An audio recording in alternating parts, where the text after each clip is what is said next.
Hello fifth class. क्या आपको English ठीक से याद नहीं होती है? तो आज के इस वीडियो में मैं आपको बताने जा रही हूँ इंग्लिश में आंसर याद कैसे करें, यानी आंसर याद करने का आसान सा तरीका। क्योंकि इंग्लिश में जब आंसर याद किए जाते हैं तो एक तरीका होता है, साथ में मैं आपको कुछ इम्पोर्टेंट क्वेश्चन भी बताने जा रही हूँ जो आपके एग्जाम के लिए बहुत ज़्यादा इम्पोर्टेंट हैं। तो दो चीज़ें देखेंगे हम, एक आपको आंसर कैसे याद करना है और साथ में ही आपको मैंने जो भी उदाहरण दिए हैं वो इम्पोर्टेंट क्वेश्चन आंसर ही बताने जा रही हूँ। तो वीडियो को पूरा देखें, स्किप ना करें। लेकिन इसके साथ ही मैं आपको थोड़ा सा ये बता रही हूँ पहले कि आपको एग्जाम में क्या गलती नहीं करनी है, क्योंकि बच्चे इंग्लिश ठीक से नहीं आती है तो कुछ गलतियां भी कर जाते हैं। तो सबसे पहले मैं बता रही हूँ कि आपको एग्जाम में क्या नहीं करना है। पहली चीज ये कि आपको लाल पेन का यूज नहीं करना है। दूसरा, बच्चों को क्योंकि इंग्लिश के आंसर याद नहीं होते हैं तो बच्चे क्या करते हैं, आंसर में क्वेश्चन को ही पूरा रिपीट करके उतार देते हैं, तो ये चीज भी गलत है।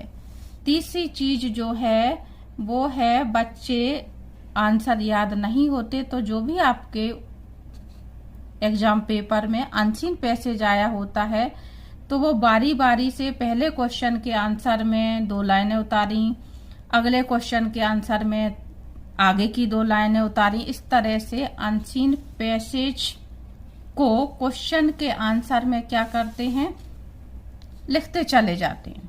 तो आपको ये भी नहीं करना है। इंग्लिश की नई भाषा ना लिखें। इंग्लिश की नई भाषा ना लिखें का मतलब ये कि जब किसी क्वेश्चन का आंसर आपको लिखना है तो आगे मैं बताऊंगी कि आप क्या करते हैं और क्या नहीं करना है। इंग्लिश की नई भाषा बच्चे कैसे बनाते हैं वो आगे मैं बताऊंगी। सबसे पहले हम शुरुआत करेंगे जो हमारे सबसे आसान क्वेश्चन होते हैं, 1 वर्ड के आंसर होते हैं। ऐसा कभी नहीं होता कि किसी भी चैप्टर में या किसी भी क्लास की इंग्लिश में कुछ क्वेश्चन आसान ना हो, 1 वर्ड ना हो। तो आपको यदि आंसर याद करने में डर लगता है, मन में भय रहता है और ये है कि आपको इंग्लिश याद नहीं होती, तो सबसे पहले आपको, जैसे मैंने यहाँ पे 1 वर्ड आपके लिए छांटे हैं क्वेश्चन, आपको 1 वर्ड आंसर छांट लेना है। इसमें मैं आपको इम्पोर्टेंट क्वेश्चन बता रही हूँ, ये आपके फाइनल एग्जाम के लिए, वार्षिक परीक्षा के लिए, सप्लीमेंट्री के लिए, सभी के लिए इम्पोर्टेंट है। जैसे मैंने लिया पहला, what is the simplest way to pay thanks to God. तो यहाँ पे व्हाट से क्वेश्चन चालू है और आपको आंसर लिखना है, तो व्हाट की जगह पे आपको सिर्फ प्रेयर शब्द लिखना है और बाकी का ये आंसर आपको यहीं से लिखना है। तो जब आप आंसर याद करेंगे तो इस पे आप गोला लगा करके सिर्फ प्रेयर शब्द लिखें और बाकी का इसी में से पढ़ें। यदि आप सिर्फ इसको पढ़ जाएंगे और इसको नहीं पढ़ेंगे तो परीक्षा में लिखते समय आपको थोड़ी दिक्कत होगी, कंफ्यूजन होगी। तो आपको ध्यान रखना है कि आप जिस शब्द को लिखना है उस शब्द की प्रैक्टिस करें, बार बार आपको इसकी प्रैक्टिस कर लेनी है।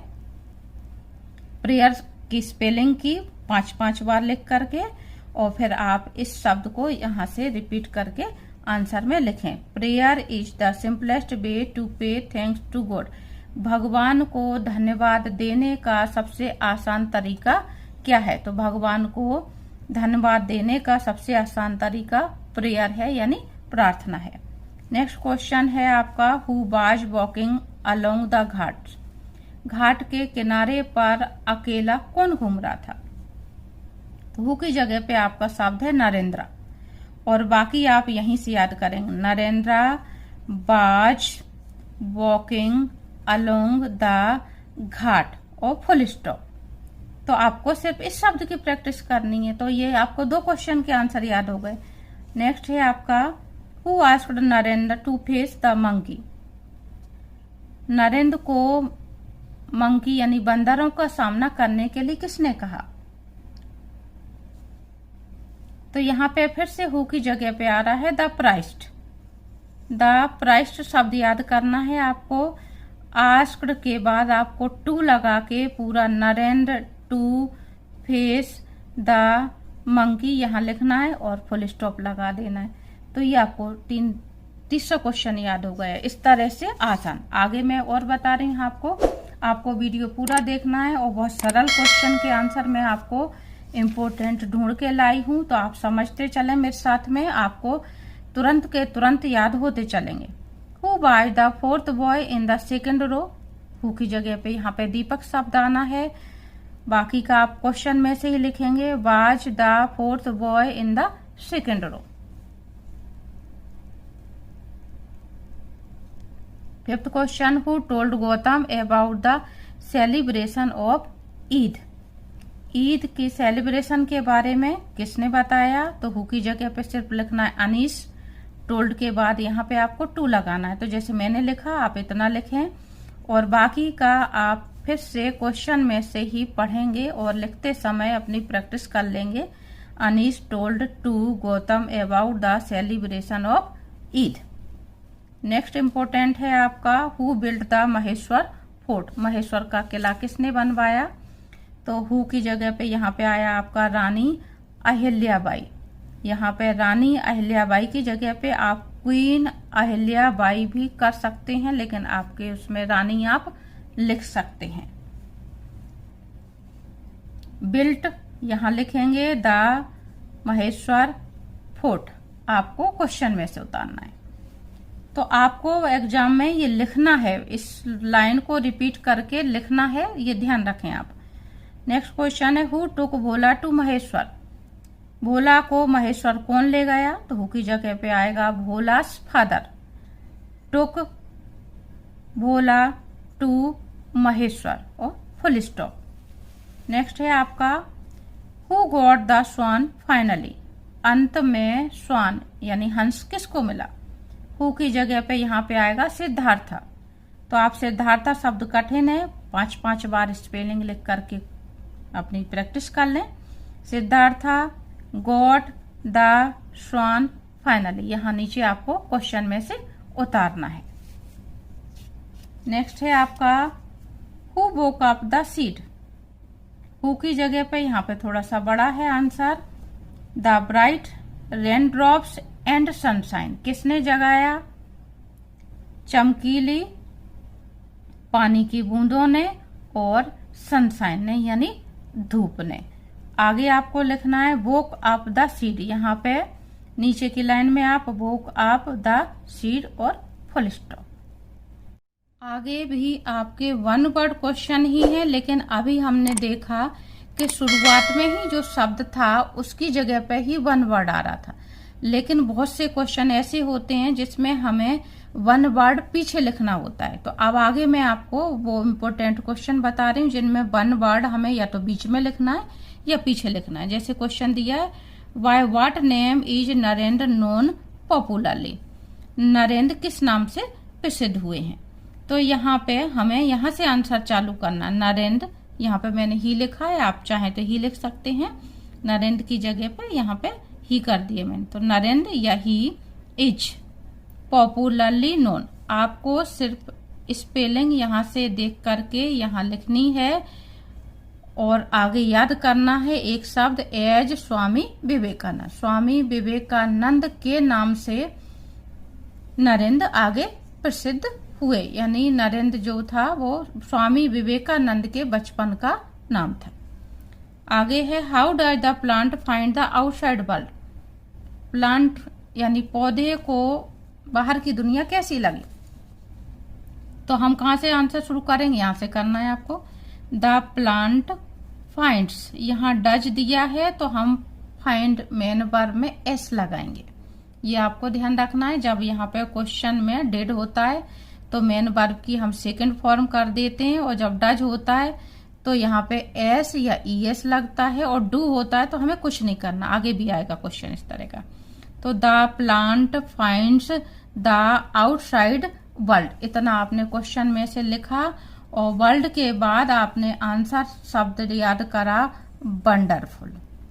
पौधे को बाहर की दुनिया आश्चर्यजनक लगी, तो आपको सिर्फ एक वंडरफुल शब्द याद करना है और ये पीछे समझ के लिखना है। नेक्स्ट है आपका, when do we celebrate Diwali. हम दीपावली कब मनाते हैं? तो बी सेलिब्रेट दिवाली कहाँ से किया, यहाँ से। अब ये डू आ गया, मैंने अभी बताया था कि डू होता है तो हमें कोई भी चेंज नहीं करना है। बी सेलिब्रेट दिवाली इतना लिखा, उसके बाद in the month of Kartik, Kartik महीने में हम दीपावली मनाते हैं। नेक्स्ट है whom we worship on Diwali, हम दीपावली पे किसकी पूजा करते हैं। फिर से हम बीच से शुरू करेंगे, बी वर्शिप ऑन दिवाली, तो यहाँ पे आपको द गॉडेस याद करना है, be worship the goddess Lakshmi, और ऑन दिवाली आप पीछे लिख सकते हैं। तो आपको सिर्फ कितना याद करना है, the goddess Lakshmi. Next question है how do people greet one another on Eid. थोड़े से उससे बड़े शब्द आ रहे हैं अब आपके, तो यहाँ पे पीपुल से आंसर शुरू होगा आपका, पीपुल से।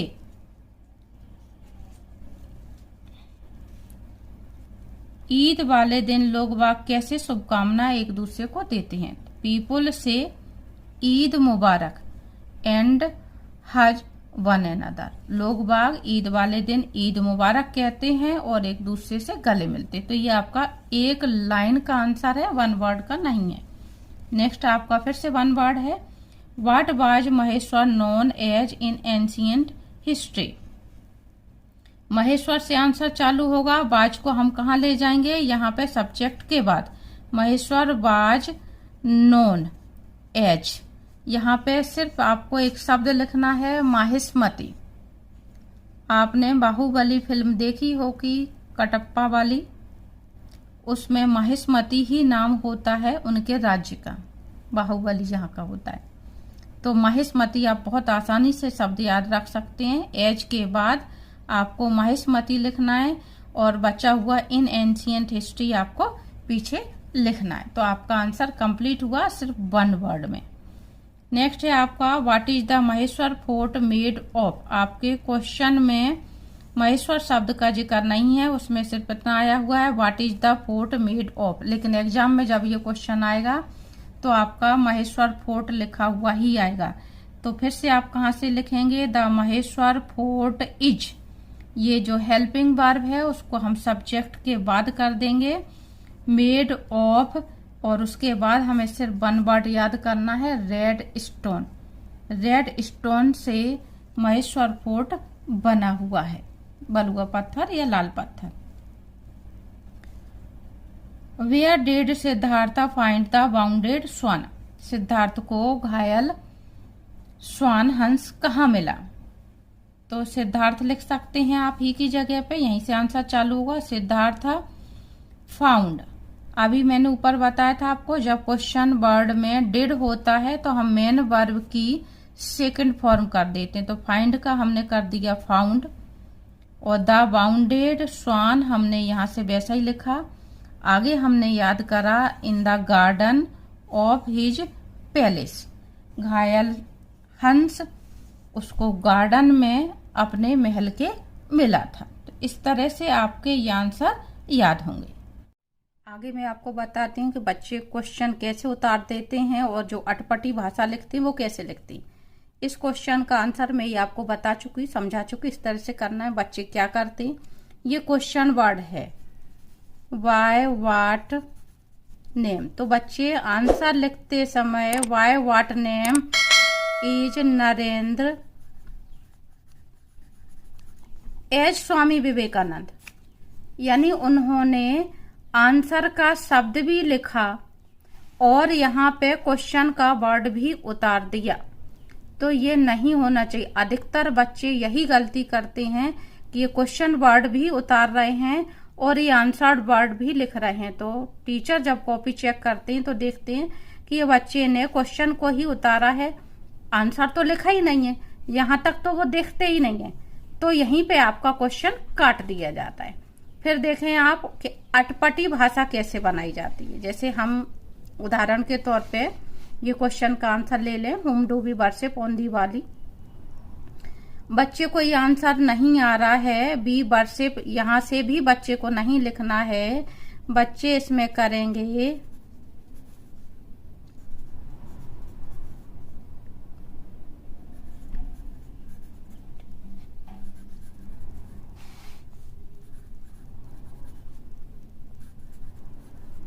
इस तरह से।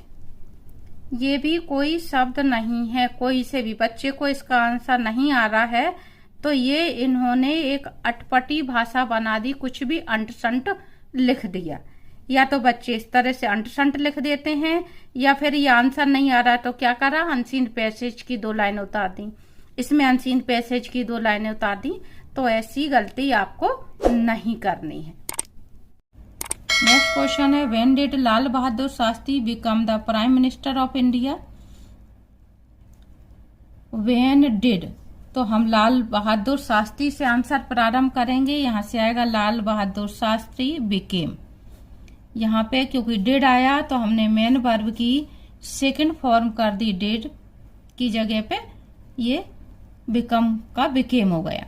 लाल Bahadur Shastri became the prime minister of India, पूरा हमने क्वेश्चन में से उतारा और आपने सिर्फ ये 2 शब्द याद किए, इन 1964।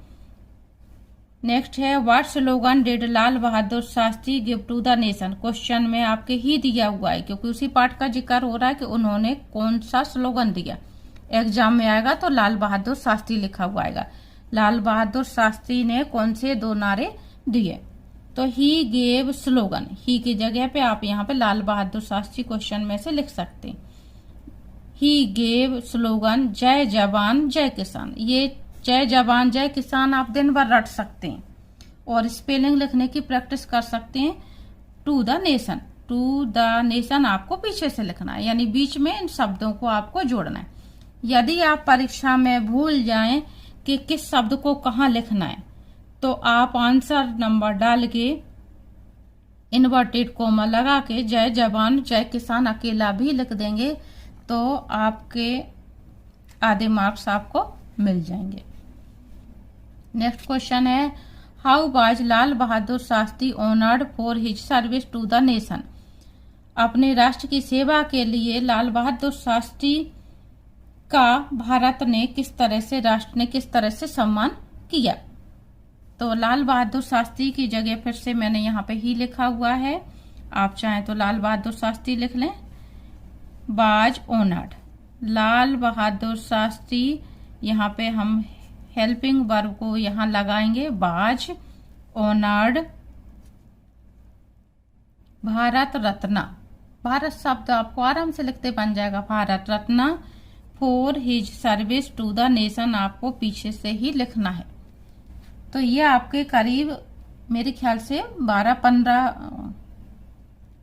क्वेश्चन हो गए होंगे इम्पोर्टेंट, जो आपके एग्जाम के लिए बहुत ज्यादा इम्पोर्टेंट हैं। आप उन्हें एग्जाम के लिए याद करें, सप्लीमेंट्री के लिए याद करें, और मैंने जिस तरीके से बताया उस तरह से समझ करके यदि आप याद करेंगे तो निश्चित रूप से इंग्लिश याद करने का डर आपके मन से निकल जाएगा। तो उम्मीद करती हूँ आपको ये वीडियो पसंद आया होगा। वीडियो आपको अच्छा लगे तो वीडियो को लाइक कर दें, और चैनल पे पहली बार हो तो आप चैनल को सब्सक्राइब कर लें, जिससे आगे के वीडियो आपको आसानी से मिल सके।